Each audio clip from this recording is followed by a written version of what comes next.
Good day, students. Today I'm going to explain alternating current and electrical machines in a short. Okay, this will help you to revise in your exams in a shortest possible time. चलिए chapter शुरू करते हैं। तो पहला तो इनका जो graph आता है एसी और डीसी में, ठीक है। डीसी में ये आपका जो पहला ग्राफ है ये आपका डीसी का ग्राफ है, ठीक है। You can see the DC current it does not change with time, ये फ्लक्चुएट नहीं करता, इसका जो है स्ट्रेट ग्राफ बनता है, लीनियर ग्राफ बनता है तुम्हारा पैरेलल टू टाइम एक्सिस। और जो एसी में ग्राफ बनता है वो फ्लक्चुएटिंग है, ठीक है। एसी में एक पॉजिटिव साइकिल आ रहा है, फिर नेगेटिव साइकिल आ रहा है तुम्हारा। तो ये वन टाइम पीरियड में, यहाँ तक आपका वन टाइम पीरियड है, तो वन टाइम पीरियड में एक अप और एक डाउन साइकिल दिखाता है, राइट।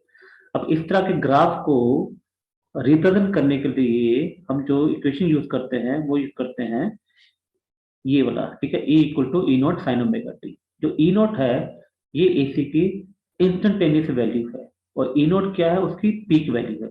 अगर मैं इस ग्राफ में आपको शो करूं तो ये देखो, ये आपका मैक्सिमम वैल्यू है ना, ये पीक वैल्यू है। तो ये आपकी क्या है, ई नॉट वैल्यू है।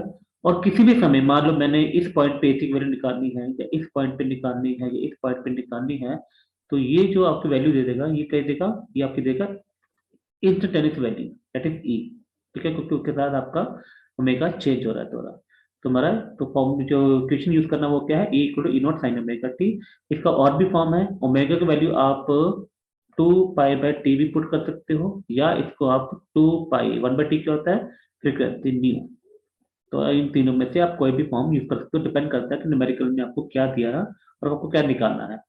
ऐसे ही सेम सेम वे आप आई को भी जो है I not sine omega T से रिप्रेजेंट कर सकते हो, या आप इसको I not 2 pi by T से रिप्रेजेंट कर सकते हो, या इसको आप I not sine 2 pi nu into T से रिप्रेजेंट कर सकते हो।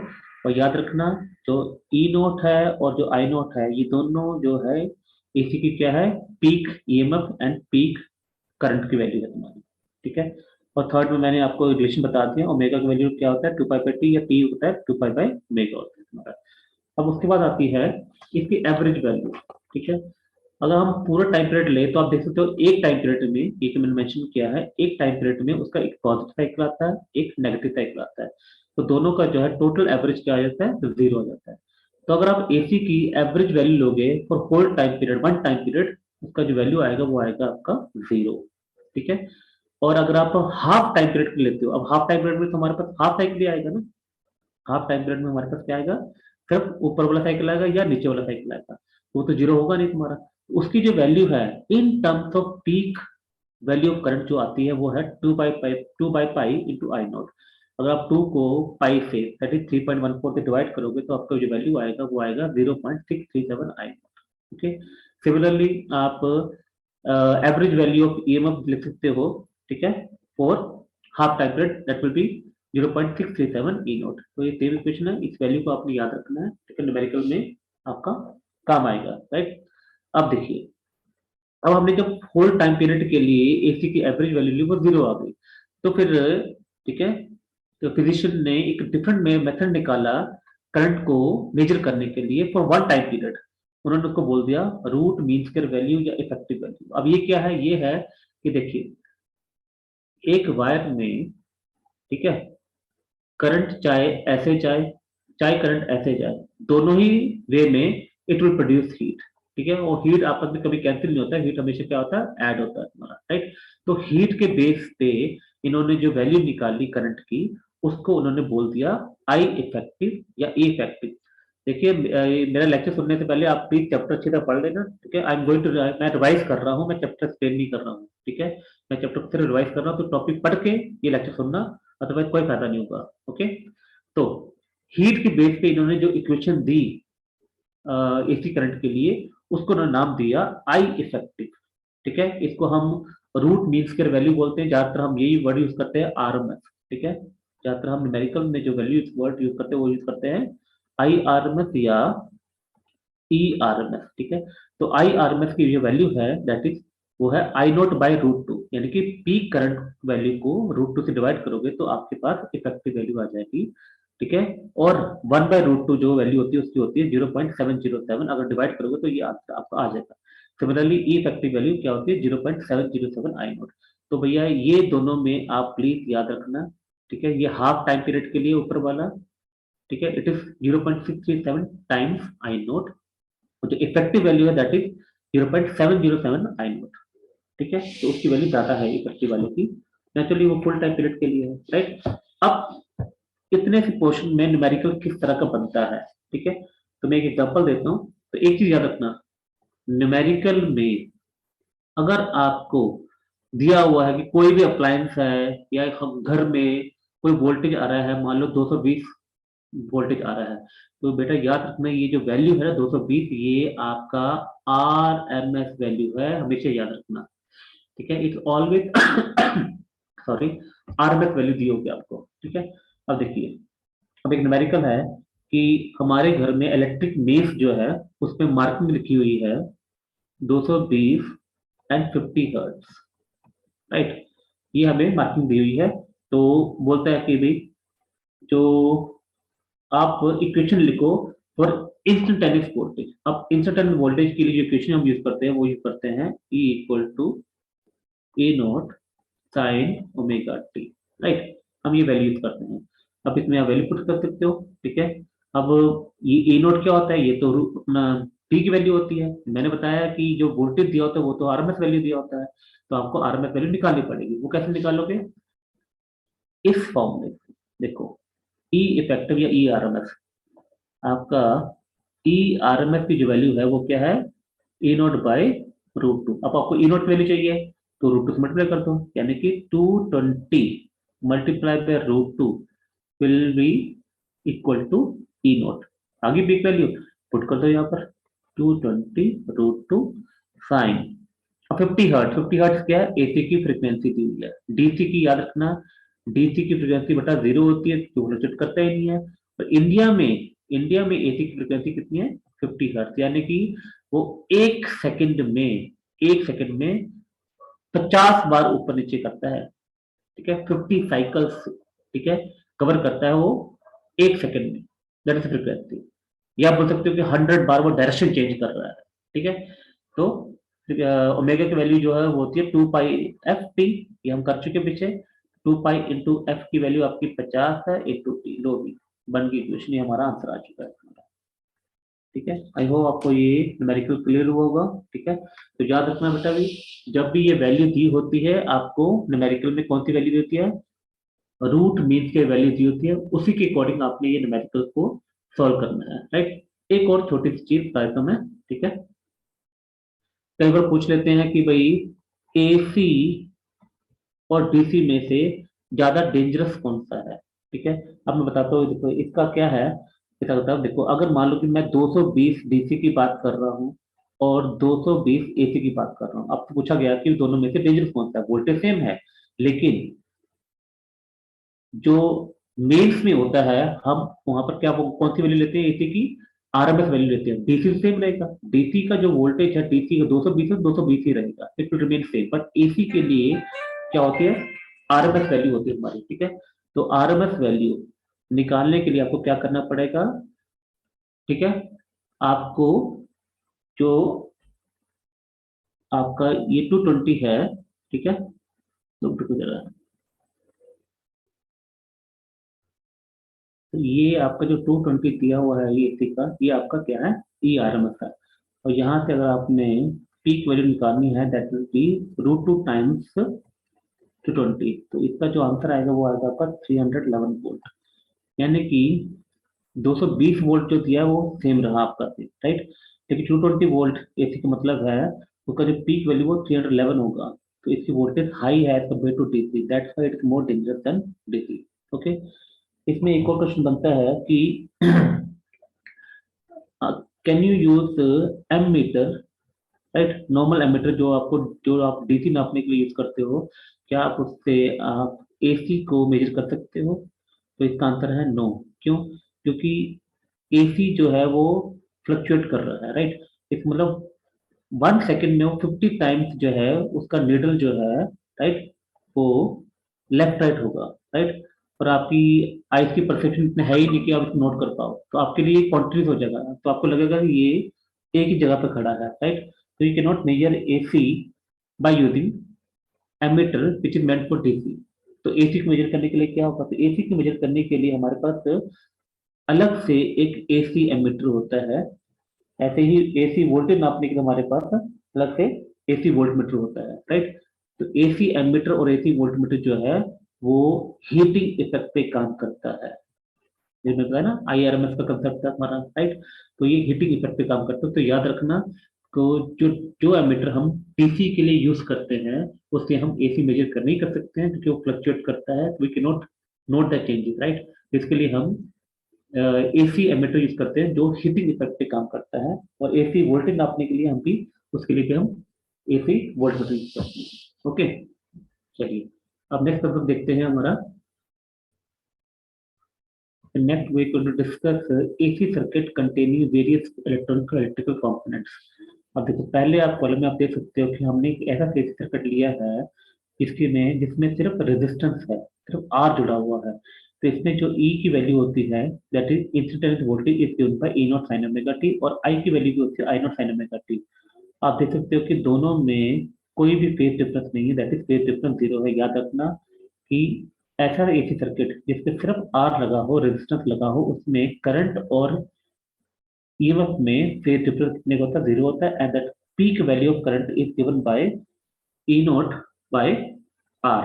ओके, अब इसको अगर आप इसका फेजर डायग्राम बनाओगे ना, if you make a phasor diagram, तो उसमें आप क्या करते हैं, हम लोग हम एक ही लाइन के ऊपर करंट और ईएमएफ को रिप्रेजेंट करते हैं। क्यों? क्योंकि दोनों में फेज डिफरेंस कितना है, जीरो का है।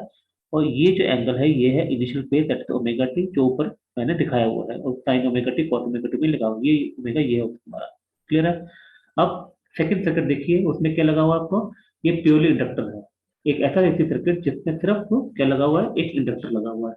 उसमें ई की वैल्यू क्या है, E not sine omega T, और आई की वैल्यू क्या है, I not sine omega T minus pi by two. आप देख सकते हो कि करंट जो है it lags EMF by pi by two, या आप बोल सकते हो EMF leads current by phase pi by two, कुछ भी बोल सकते हो। तो इसमें जो पीक वैल्यू करंट की वैल्यू है वो होती है ई नॉट बाय एक्सएल। अब यहाँ पर एक्सएल क्या है, देखो जैसे रेजिस्टर सर्किट में ये रेजिस्टेंस होता है जो करंट की ओपोज करता है, इसी तरह जो इंडक्टर में है उसमें हम एक्सएल होता है विच ओपोजेस करंट इन इंडक्टर। अब एक्सएल को जो हम बोलते हैं वो क्या बोलते हैं, रिएक्टेंस बोलते हैं। क्या बोलते हैं, रिएक्टेंस। इसका फंक्शन सेम होता है, जो रेजिस्टेंस करता है वही रिएक्टेंस करता है इंडक्टर सर्किट में। तो एक्सएल रिएक्टेंस। अब एक्सएल की जो वैल्यू होती है वो क्या होती है, ओमेगा एल होती है हमारी, ठीक है। अब इसके बेस पे एक बड़ा इंपॉर्टेंट इंटरेस्टिंग टॉपिक है तुम्हारा छोटा सा, कि जो इंडक्टर है, राइट, वो डीसी और एसी को क्या करता है, किसको ब्लॉक करता है, किसको अलाउ करता है। तो ये हमेशा क्वेश्चन पेपर में आता है तुम्हारा इंडक्टर और कैपेसिटर के बीच में। ठीक है, अब देखिए जरा, four DC, right, four DC आपकी फ्रिक्वेंसी जीरो होती है, राइट। आपकी फ्रिक्वेंसी क्या होती है, फ्रिक्वेंसी जो है डीसी की वो होती है जीरो, यानी कि आपके पास टू पाई यू एल, ये क्या बन जाएगा तुम्हारा, जीरो बन जाएगा। अगर फ्रिक्वेंसी की वैल्यू जीरो पुट करोगे तो क्या बन जाएगा, जीरो बन जाएगा, राइट। यानी कि जो आपका इंडक्टर है इट अलाउ डीसी, वो डीसी को जाने देता है, ठीक है। इट इट अलाउ डीसी, क्योंकि डीसी को बिल्कुल, डीसी के लिए एक्सएल की वैल्यू क्या है, जीरो है। डीसी के लिए एक्सएल की वैल्यू हमारी जीरो आ रही है। और फोर एसी, आपको पता है फ्रिक्वेंसी की वैल्यू कितनी होती है, 50 होती है, यानी कि एक्सएल की वैल्यू कोई ना कोई आपकी पॉजिटिव वैल्यू आएगी। या आप बोल सकते हो कि इंडक्टर ब्लॉक ब्लॉक एसी। तो याद रखना कि ये टॉपिक में आगे आगे भी समझाऊंगा आपको मैं, ठीक है। तो जो इंडक्टर है वो डीसी को अलाउ करता है और एसी को ब्लॉक करता है। अब है नेक्स्ट हमारा सर्किट, कैपेसिटर, राइट। अब कैपेसिटर में क्या होता है, देखिए एक ऐसा सर्किट जिसपे सिर्फ क्या लगा हुआ, कैपेसिटर लगा हुआ है। इसमें जो ई की वैल्यू होती है E not sine omega T, I की वैल्यू होती है I not sine omega T plus pi by two. यानी कि प्लस का मतलब है current leads EMF by phase difference pi by two. इसमें पी वैल्यू की वैल्यू होती है ई नॉट बाय एक्ससी, और यहाँ पर एक्ससी जो की वैल्यू जो होती है वो होती है वन बाय ओमेगा सी। ये है व्हाट इज एक्ससी, एक्ससी है रिएक्टेंस। किसका रिएक्टेंस, ऑफ कैपेसिटिव सर्किट। इसका भी फंक्शन वही है जो रेजिस्ट होता है, टू ओपोज करंट, ओके।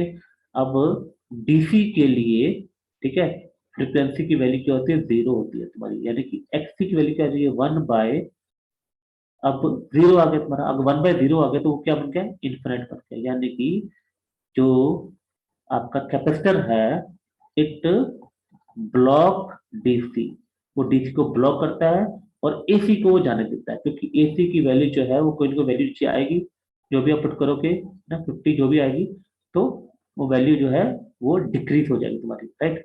तो रिएक्टेंस ऑफ कैपेसिटर पे एसी डिक्रीजेस, आप देख सकते हो कि 50 नीचे आ न्यूमरेटर में आ रहा है तुम्हारा, तो वैल्यू उसकी कम हो जाती है, राइट। तो ये जो चीज याद रखना कि जो इंडक्टर है वो डीसी को अलाउ करता है, एसी को ब्लॉक करता है, जबकि कैपेसिटर जो है, ठीक है, वो डीसी को ब्लॉक करता है और एसी को अलाउ करता है, राइट। अब नेक्स्ट सर्किट देखते हैं, आरएल सर्किट। इस एसी सर्किट में रेजिस्टेंस और इंडक्टर दोनों सीरीज में लगे हैं, राइट। अब इसमें I'm not going to discuss the equation, मैं सीधे पीक वैल्यू पे आ रहा हूँ। इसमें peak value current is given by E nought by Z, ठीक है। अब देखिए फर्स्ट सर्किट में हमने क्या वर्ड यूज किया था, रेजिस्टेंस यूज किया था। इंडक्टर और कैपेसिटर में हमने क्या यूज किया, रिएक्टेंस यूज किया, राइट। अब जिसमें रेजिस्टेंस के साथ इंडक्टर लगा हो या कैपेसिटर लगा हो, वहां पर हम यूज करेंगे वर्ड इम्पीडेंस। तो यहाँ पर जो जेड है, जेड का नाम है इम्पीडेंस, ठीक है, इम्पीडेंस। इसका भी फंक्शन सेम है जो रेजिस्टेंस का होता है, यानी कि आप ये बोल सकते हो कि तीनों का, रेजिस्टेंस का यूनिट भी ओम होता है, रिएक्टेंस का यूनिट भी क्या होता है, ओम होता है, क्योंकि रेजिस्टेंस ही एक तरह की है। इसका भी ओम होता है, तुम्हारा इम्पीडेंस का भी रेजिस्टेंस का यूनिट क्या होता है, ओम ही होता है। और यहाँ पर इम्पीडेंस की वैल्यू होती है under root R square plus X square. ये आप ड्राइविंग डेरिवेशन तो दिया हुआ है, आप देख लेना वैसे, ठीक है। अब आते हैं फेस एंगल वाले। इसमें जो फेस एंगल जिसमें आर और एल यानी कि एक सितार लगाओ, तो इसमें जो फेस एंगल है वो हम कैसे डिफाइन करते हैं, वो हम दो तरह के डिफाइन कर सकते हैं, एक tan फाइव से, एक हमारा क्या है, cos फाइव से। तो आपने ये चीज याद रखना है, ठीक है। तुम्हारा जो तुम्हारा tan फाइव होगा तुम्हारा, उसकी वैल्यू होगी तुम्हारी होगी एक्सएल, कॉस पे लिख देते हैं पहले, ये होगी तुम्हारी आर बाय जेड होगी तुम्हारी, ठीक है। ये होगी आर बाय जेड, और tan फाइव की वैल्यू होगी XL by R, okay, XL by R, या इसको लिख सकते हो omega L by R, okay. तो ये फेस एंगल हम दो तरह से डिवाइड कर सकते हैं, एक tan फाइव से, एक cos फाइव से, राइट। इसी तरह जिस सर्किट में रेजिस्टर और कैपेसिटर दोनों लगे हों, उसमें पीक वैल्यू दी जाती है ई नॉट बाय जेड से। यहाँ पर जेड होता है under root R square plus X C square, वहां पर एक्सएल था, यहाँ पर क्या आ गया, एक्स सी आ गया। यहाँ भी जेड को क्या बोलते हैं, इम्पीडेंस बोलते हैं, impedance of RC circuit, right. और फेस एंगल इसमें भी हमारा फॉर्मूला सेम ही होगा, tan फाइव की वैल्यू क्या होगी, एक्स की जगह आ जाएगा, एक्सएल की जगह क्या आएगा, एक्स सी आ जाएगा, एक्स सी बाय आर। और cos फाइव जो है वो क्या हो जाएगा, यहाँ भी आर बाय जेड भी होगा। तो ये चीज आपने याद रखना है, ठीक है। Impedance, LC circuit, RC circuit और एल सीरीज एलसी सर्किट में हम जो वर्ड यूज करते हैं वो यूज करते हैं इम्पीडेंस। इम्पीडेंस क्या होता है, opposition to flow of current, ठीक है। इसका यूनिट भी क्या होता है, ओम ही होता है। कैपेसिटर और जहां पर इंडक्टर लगा हो, वहां पर हम जो वर्ड यूज करते हैं रिएक्टर, उसका भी यूनिट क्या होता है, ओम ही होता है तुम्हारा। और जहां पर सिर्फ रेजिस्टर लगा हो, वहां पर हम नॉर्मल रेजिस्टर यूज करते हैं, जो आप छोटी क्लास से पढ़ते आ रहे हैं, ओके। अब सीरीज ऐसा सर्किट जिसमें आपका रेजिस्टेंस, इंडक्टर और तुम्हारा कैपेसिटर और इंडक्टर तीनों लगे हुए हैं, इसमें जो पीक वैल्यू करंट है वो है ई नॉट बाय दैट। देखो तीनों सबकी जो भी मैंने वैल्यू लिख रहा हूँ, सबके सब ओम्स लॉ को फॉलो करते हैं। ओम्स लॉ से आया I equal to V by R, I equal to V by R, I equal to V by R, देखो ये सारा ओम्स लॉ ही आ रहा है तुम्हारा, ठीक है, ठीक है। करंट इक्वल टू क्या होता है, वोल्टेज बाय रेजिस्टेंस, वही यूज कर रहा हूँ मैं यहाँ पर, राइट। तो यहाँ पर आर की जगह मैं क्या यूज कर रहा हूँ, जेड यूज कर रहा हूँ। जेड क्या है, under root XL minus XC whole square plus R square. अब यहाँ पर जो फेस एंगल है सीरीज एलसीआर सर्किट में, अब बताइए जी क्या होगा आपका। यहाँ देखिए जैसे मैंने इसमें लिखा है, सेम टू सेम इसमें लिखना आपने। इसमें अगर आप tan फाइव की वैल्यू लिखते हो तो क्या आएगा तुम्हारा, बताओ। यह आएगा XL minus XC by R आ जाएगा तुम्हारा, ठीक है जी, ओके। और cos फाइव की वैल्यू क्या आ जाएगी, ये आ जाएगी तुम्हारी R by Z, R by Z, फिर से जरा R by Z, okay, R by Z, okay. तो ये सारी कंपैरिजन मैंने एक ही पेपर के सामने कर दिया है, ठीक है। कि जिस सर्किट में रेजिस्टर लगा हो, इंडक्टर लगा हो, कैपेसिटर लगा हो, आरएल, आरसी या सिक्स सर्किट, इन तीनों में क्या क्या लैंग्वेज यूज करते हैं हम लोग, कौन किसके आगे होता है, ठीक है। इंडक्टर में तुम्हारा ईएमएफ आगे होता है, ठीक है। कैपेसिटर में तुम्हारा करंट लीड करता है ईएमएफ से, ओके। और इंडक्टर में हम कैपेसिटर में वर्ड रिएक्टेंस यूज करते हैं, और RL RC LC series circuit में हम वर्ड यूज करते हैं इम्पीडेंस, ठीक है। और तीनों का रेजिस्टेंस, रिएक्टेंस और इम्पीडेंस, तीनों का जो यूनिट है वो ओम ही होगा, राइट। तो चलिए अब चलते हैं हम अपने नेक्स्ट टॉपिक की तरफ। ओके, अभी हमने, अब मैं थोड़ा सा और बताने वाला हूँ सीरीज एक्सियल सर्किट के बारे में, ठीक है। क्योंकि पेपर में सबसे इम्पोर्टेंट ये टॉपिक है आपका। L R circuit, C R circuit काफी कम पेपर में आता है, ज्यादातर यही आता है तुम्हारा सीरीज एक्सियल सर्किट। ना सीरीज एक्सियल सर्किट में impedance is given by R square plus S L plus S square, ठीक है। अब यहाँ पर पे नोट डाउन एक आपका रिलेशन है आर एस एल एस पे और रेड में, जो हम दिखाते हैं इम्पीडेंस ट्रायंगल के थ्रू, इम्पीडेंस ट्रायंगल के थ्रू, राइट।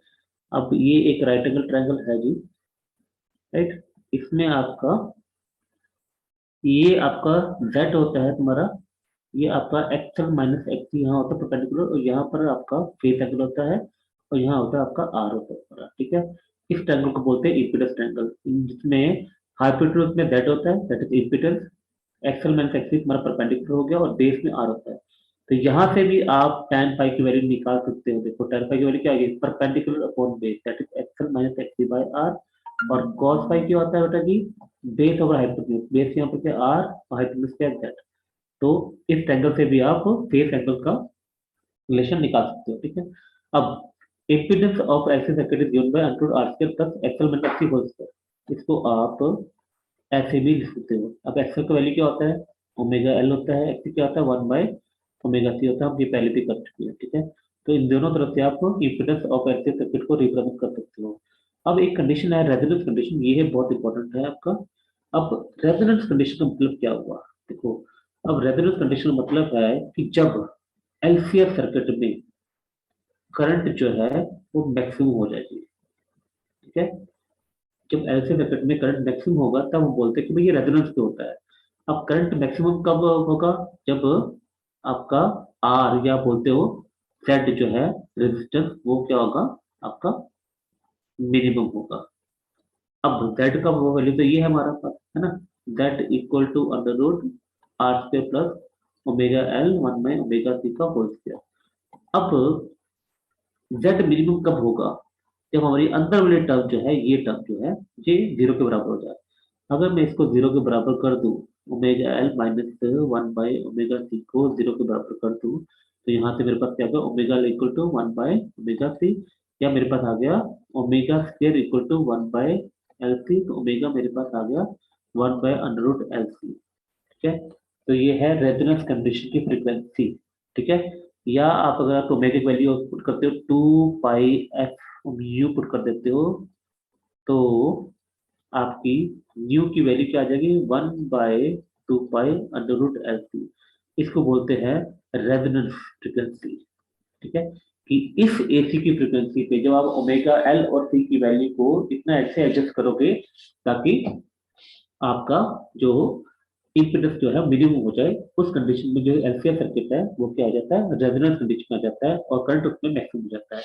ये जो कंसेप्ट है हमारा रेजोनेंस वाला कंडीशन, ठीक है। रेजोनेंस वाला कंडीशन हम कहाँ यूज करते हैं, रेडियो में यूज करते हैं, ठीक है। रेडियो में जो एलसीआर सर्किट हम यूज करते हैं, और क्योंकि रेडियो में क्या होता है, जब कोई फ्रिक्वेंसी आती है उससे मैच हो जाता है, तो रेडियो के सर्किट में से मैक्सिमम करंट फ्लो करता है, तो यहाँ बोल सकते हैं एलसीआर सर्किट जो है अपने रेजोनेंस कंडीशन में आ गया, और वो रेडियो स्टेशन को पकड़ लेता है, राइट। तो रेडियो में ऐसे सर्किट को हम एक्सेप्टर सर्किट भी बोलते हैं, क्योंकि वो करंट मैक्सिमम करके उस चैनल को एक्सेप्ट कर लेता है। याद रखना पेपर में आया हुआ है कि सीरीज एक्टिव सर्किट को हम एक्सेप्टर सर्किट बोलते हैं, और पैरेलल पैरेलल एलसीए सर्किट को आप क्या बोलते हैं मालूम है, उसको बोलते हैं रिजेक्टर सर्किट। क्या बोलते हैं, रिजेक्टर सर्किट। तो ये चीज याद रखना, ठीक है। इससे रिलेटेड एक और चीज है, वो भी आपको बता देता हूँ कि जो आपका रेजोनेंस फ्रिक्वेंसी है ना, जो अभी मैंने है ना डिस्कस किया है, ये है ना न्यू, राइट। जो रेजोनेंस फ्रिक्वेंसी है that is F resonance frequency जो है, या न्यू जो नोट कर लो आप, 2 pi under root L C. ये आर की, देखो इस फॉर्मूले में आर नहीं आ रहा है, तो resonance frequency is independent of R, याद रखना ये आर पे डिपेंड नहीं करता है, बट इसकी जो शार्पनेस है ना, इसकी जो शार्पनेस है वो डिपेंड करता है आर पे। इसके रिगार्डिंग एक ग्राफ भी दिया हुआ आपके बुक में, ओमेगा वर्सेस आई नॉट में ग्राफ दिया हुआ है, जिसमें आप देख सकते हो, ये ग्राफ आपको याद हो तो ऐसे कुछ ग्राफ दिया हुआ है कि सबसे ऊपर वाला देखो सबसे ज्यादा शार्प है, सबसे ज्यादा उसका पीक बिल्कुल शार्प है, तो ये यहाँ पर लो आर होता है, सबसे नीचे वाला क्या होता है, हाई आर होता है हमारा। तो लो आर पे उसकी शार्पनेस सबसे अच्छी होती है, ठीक है। इस चीज को हम बोलते हैं क्वालिटी फैक्टर या क्यू फैक्टर। तो ये चीज आपने याद रखना है कि जो फ्रिक्वेंसी है, रेजोनेंस फ्रिक्वेंसी है, ठीक है, वो फ्रिक्वेंसी जिसमें एलसीएस सर्किट में करंट हो जाता है मैक्सिमम और इम्पीडेंस हो जाता है मिनिमम, ठीक है। तो उसमें क्या होता है आपका अ, जो रेजोनेंस फ्रिक्वेंसी है वो आर के इंडिपेंडेंट होता है, बट उसकी शार्पनेस जो है वो आर पे डिपेंड करती है। एक और चीज पूछ लेते हैं कि जब आपका ये ओमेगा माइनस से जीरो के बराबर हो जाएगा तो दैट की वैल्यू क्या आ जाएगी, दैट की वैल्यू अंडर रूट आर से रह जाएगी, दैट इज आर के बराबर आ जाएगी। यानी कि रेजोनेंस कंडीशन में ये भी याद रखना कि रेजोनेंस कंडीशन में जो एलसीआर सर्किट है, जो एलसीआर सर्किट है वो प्योरली रेजिस्टिव बन जाता है। क्या बन जाता है, प्योरली रेजिस्टिव बन जाता है। तो ये सारी जो चीजें मैंने बताई एलसीआर सर्किट के रिगार्डिंग, सारा कुछ यही है जो भी आपको बुक में दिया हुआ है, ठीक है। जो भी क्वेश्चन आएगा वो इसी के बीच में आएगा, न्यूमेरिकल भी इसी के बीच में आएगा, ठीक है। तो इसको आपने अच्छे से करना है इस टॉपिक को, ठीक है। सीरीज कल्चर सर्किट का मेनली इम्पीडेंस क्या होता है, उसका फॉर्मूला क्या होता है, और इम्पीडेंस ट्रायंगल क्या होता है, उससे आप फेज एंगल कैसे निकाल सकते हो। उसके बाद फिर रेजोनेंस में रेजोनेंस की कंडीशन क्या है, ठीक है, रेजोनेंस फ्रीक्वेंसी की वैल्यू क्या है, क्या रेजोनेंस फ्रीक्वेंसी रेजिस्टेंस पर डिपेंड करती है या नहीं, और उसकी शार्पनेस जो है वो किस पर डिपेंड करती है। तो ये सारे क्वेश्चन बनते हैं आपके एलसी सर्किट में से, तो ये आप अच्छी तरह कर लेना। हमारा लास्ट टॉपिक है, ठीक है, चैप्टर का average power in LCR circuit. जो एवरेज पावर कंज्यूम होता है आपके एलसी सर्किट में, उसका फॉर्मूला क्या होता है, ये होता है आपका E R M S into I R M S, root में इसके वैल्यू यूज करते हैं हम लोग, इंटू कॉस फाइव। और यहाँ पर कॉस फाइव को हम बोलते हैं, क्या बोलते हैं, पावर फैक्टर बोलते हैं, याद रखना, ठीक है। तो ये भी जो आपका एमसीक्यू में आ सकता है कि इसमें जो average power of LC circuit की इक्वेशन में पावर फैक्टर किसे रिप्रेजेंट करते हैं, तो ये कॉस फाइव, ठीक है। और कॉस फाइव की वैल्यू आप आर अपॉन जेड के बराबर भी लिख सकते हो, ये हम एलसीएस में कर चुके हैं, राइट। उसके बाद power in pure inductor circuit, याद रखना average power in inductor circuit जो है वो जीरो होता है, average power consumed in capacitor circuit भी जीरो होता है, ठीक है। उसके बाद एनर्जी स्टोर इंडक्टर, जो इंडक्टर में हमारा एनर्जी स्टोर होता है उसका जो फॉर्मूला होता है वो होता है U equal to half L I nought square, ठीक है। आई नोट यहाँ पर आपकी क्या है, टी की वैल्यू है, okay. This one you remember, okay. उसके बाद एनर्जी स्टोर्ड इन कैपेसिटर जो फॉर्मूला होता है वो होता है, ये हम सेकंड फर्स्ट यूनिट में कर चुके हैं, हाफ क्यू स्क्वायर बाय सी और हाफ सी वी स्क्वायर, ठीक है, और हाफ क्यू वी भी लिख सकते हो, ठीक है। तो ये है तुम्हारा power in AC circuit, inductor, capacitor और एलसी सर्किट, एनर्जी स्टोर का भी बने। एक और है एवरेज पावर, एक रह गया आपका average power associated with resistor, यानी कि जिसमें सिर्फ एक रेजिस्टेंस लगा हुआ है, उसमें एवरेज पावर का फॉर्मूला क्या होता है, तो उसमें जो एवरेज पावर का फॉर्मूला होता है वो होता है V square R M S by R. एक चीज याद रखना हमेशा कि जब पावर डिसिपेशन है, जो हीट एनर्जी मैक्सिमम जनरेट होती है वो प्योरली रेजिस्टिव सर्किट में होती है, हमेशा याद रखना, ठीक है। मैक्सिमम एनर्जी जो डिसिपेट होती है वो प्योरली रेजिस्टिव सर्किट में होती है, ठीक है। अब यहाँ का लास्ट टॉपिक हमारा है आज का, वो है ट्रांसफार्मर, ठीक है। अब ट्रांसफार्मर में आपने क्या क्या फॉर्मूले सीखने याद रखने हैं, ठीक है। एक तो आपको प्राइमरी सेकेंडरी कॉइल पता है, ट्रांसफार्मर होता है हमारा, ठीक है। इसमें जो हमारा फॉर्मूला है, इसमें अब ट्रांसफार्मर में प्राइमरी कॉइल और सेकेंडरी कॉइल में, ठीक है, आपका जो प्राइमरी कॉइल है और आपका जो सेकेंडरी कॉइल है, इसके आसपास आप आउटपुट लेते हो, उसमें क्या चीज सेम रहती है, इसमें आपका पावर सेम रहता है, E not I not, E one I one equal to क्या होता है, E note E2 I2।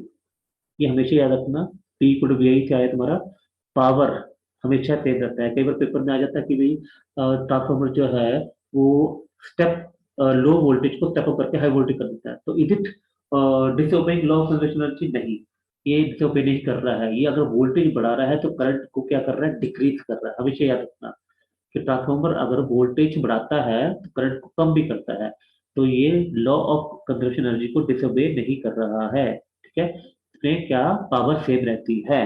Okay, इसमें जो नंबर ऑफ टर्न्स का रिलेशन है इसके पर वो होता है E1/E2 इक्वल टू क्या होता है N1/N2, या इसको आप इक्वल टू I1/I2 के बराबर भी लिख सकते हो। और इसमें एक और चीज हम डिफाइन करते हैं, ट्रांसफॉर्मेशन रेशियो, जिसको हम के से डिनोट करते हैं, that is given bye N2/N। यानी कि न्यूमेरिकल में अगर नंबर ऑफ टर्न्स आपको दिया हो सेकेंडरी का और ट्रांसफॉर्मेशन रेशियो दिया हो, मान लो 8 या 9 दिया हो, तो आप वहां से N1 की वैल्यू निकाल सकते हो, और वहां से E1 E2 I1 I2 की वैल्यू भी आप निकाल सकते हो if it is given, right. तो ट्रांसफॉर्मर के लिए ये सारे फॉर्मूले आपने याद रखते हैं कि पावर सेम रहता है, और आपका वोल्टेज अगर बढ़ता है तो करंट क्या होता है, कम होता है। और ये जो रिलेशन है E1/E2 equal to N1/N2 equal to I1/I2, N1 N2 क्या है, number of turns in primary secondary पर रिस्पेक्टिवली। ये चीज आपने याद रखनी है। और नेक्स्ट इंपॉर्टेंट चीज जो ट्रांसफॉर्मर में पूछा जाता है वो है एनर्जी लॉसेस। ठीक है, अब इसमें किस किस तरह के लॉस होते हैं। एक तो होता है तुम्हारा इसमें कॉपर लॉस। ठीक है, अब ये क्या है कि ट्रांसफार्मर की जो अंदर कॉइलिंग होती है वो कॉपर की बनी होती है। ठीक है, अब नेचुरली कॉपर में से करंट पास कर, कॉपर का कुछ कुछ रेजिस्टेंस होता है, तो उसमें से करंट पास करता है तो करंट वेस्ट होता है इन द फॉर्म ऑफ हीट। उसको लॉस, उस लॉस को रिड्यूस करने के लिए what you do, you can use thick wire. तो थिक वायर जो है उसका रेजिस्टेंस क्या होगा, कम होगा, क्योंकि आपका आर क्या होता है रो L/A, तो एरिया बढ़ेगा तो रेजिस्टेंस कम होगा तुम्हारा। ठीक है, तो थिक वायर यूज करने से कॉपर लॉस को आप कम कर सकते हो। तो ये दोनों पता होना चाहिए आपको, क्या लॉसेस हैं, उसको ठीक कैसे करना है, दोनों आपको पता होना चाहिए।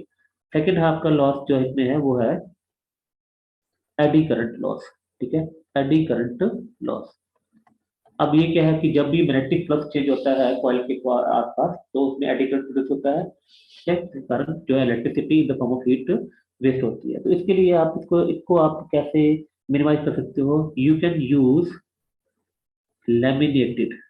आप क्या यूज करते हो, you can use laminated iron core. अब लैमिनेटेड आयरन कोर में क्या होता है, हम एक बड़ा ब्लॉक लेने के बजाय हम छोटे छोटे ब्लॉक्स लेते हैं, उसके बीच में इंसुलेशन डाल देते हैं ताकि एडी करंट्स एड अप ना हो, उसको हम ग्रेटली रिड्यूस कर देते हैं। ठीक है, तो बस आपने ये याद रखना है लैमिनेटेड यूज करना चाहिए, कॉपर लॉस के लिए थिक यूज करना है, एडी करंट लॉस के लिए मिनिमाइज करने के लिए क्या यूज करना है, लैमिनेटेड आयरन कोर यूज करके उसको मिनिमाइज कर सकते हो।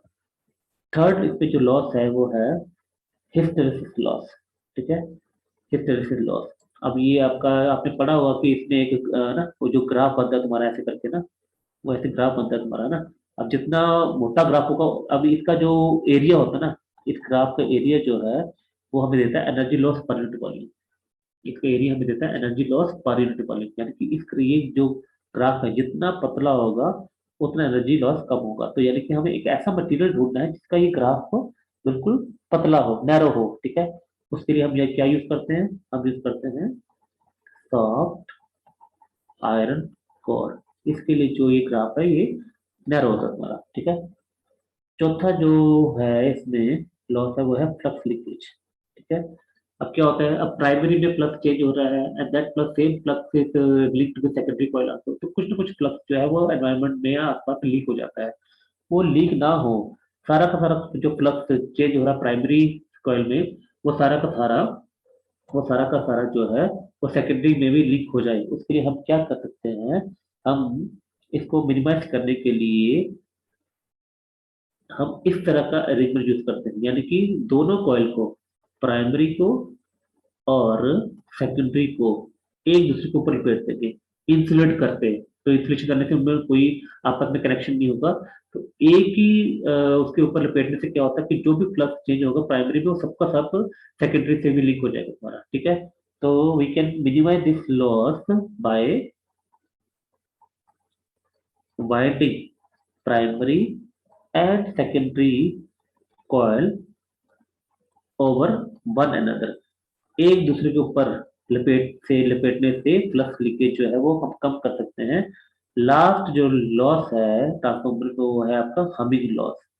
भैया जी इसका हम कुछ कर नहीं सकते हैं। ये तो जब भी आपका ट्रांसफॉर्मर वर्क करेगा, ठीक है ना, तो वर्क करने से क्या होता है कि उसमें से एक हमिंग साउंड प्रोड्यूस होता है, तो वो तो आता रहेगा, ठीक है, इसको हम, ठीक है, प्रोड्यूस नहीं कर पाएंगे फिलहाल, अभी तो नहीं किया है, ठीक है, आगे बताने फ्यूचर में शायद करते हैं। तो आपने ट्रांसफॉर्मर की ये फॉर्मूले और ये एनर्जी लॉसेस उसको हम कैसे ठीक कर सकते हैं ये आपने याद रखना है, ठीक है जी। तो ये टॉपिक था।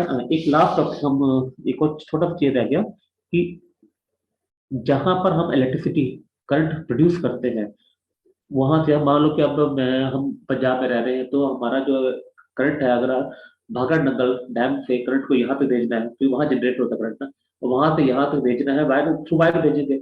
अब थ्रू वायर भेजने से क्या होता है कि बहुत सारी इलेक्ट्रिसिटी जो है इन द फॉर्म ऑफ हीट जो है वो लॉस हो जाती है। उसको मिनिमाइज करने के लिए हम क्या करते हैं, याद रखना, करंट को हमेशा हम सेंड करते हैं एट हाई वोल्टेज, ये याद रखना। हाई वोल्टेज पे सेंड वायर को करंट को भेजने से क्या होता है कि हीट एनर्जी मिनिमम हो जाती है, करंट का वेस्टेज जो है पावर वेस्टेज सबसे कम होता है। तो ये चीज आपने याद रखना है कि करंट को जो डिस्टेंस लॉन्ग डिस्टेंस ट्रांसमिशन करनी हो करंट की, तो हम हमेशा उसकी हाई वोल्टेज पे करते हैं, ठीक है। थिक वायर हम ज्यादा थिक वायर नहीं यूज कर सकते क्योंकि थिक वायर काफी भारा हो जाता है, इतना बल्कि वायर को संभालने के लिए उससे कॉस्ट भी ज्यादा आएगा, उसको सपोर्ट करने के लिए हमें काफी पैसा लगेगा, ठीक है, इसलिए हम बहुत ज्यादा थिक वायर यूज कर सकते हैं ना। हालांकि थिक वायर यूज करके हम रेजिस्टेंस को कम कर सकते हैं, लेकिन ज्यादा थिक वायर हम नहीं यूज कर सकते हैं, तो उसकी जगह हम क्या करते हैं, हाई वोल्टेज पे भेज देते हैं, ठीक है। यानी कि जैसे 220 वोल्ट का भेजना है तो उसको हम 10,000 या 1 लाख 2 लाख वोल्टेज पे भेज देते हैं, उससे क्या होता है कि ये जो वेस्टेज है वो मिनिमाइज हो जाता है, ठीक है। तो है आपको ये सारा चैप्टर समझ में आ गया होगा, ठीक है, and it will help you in preparing for your exam. Okay. Thank you. Soon I will come with the next chapter also. Bye bye.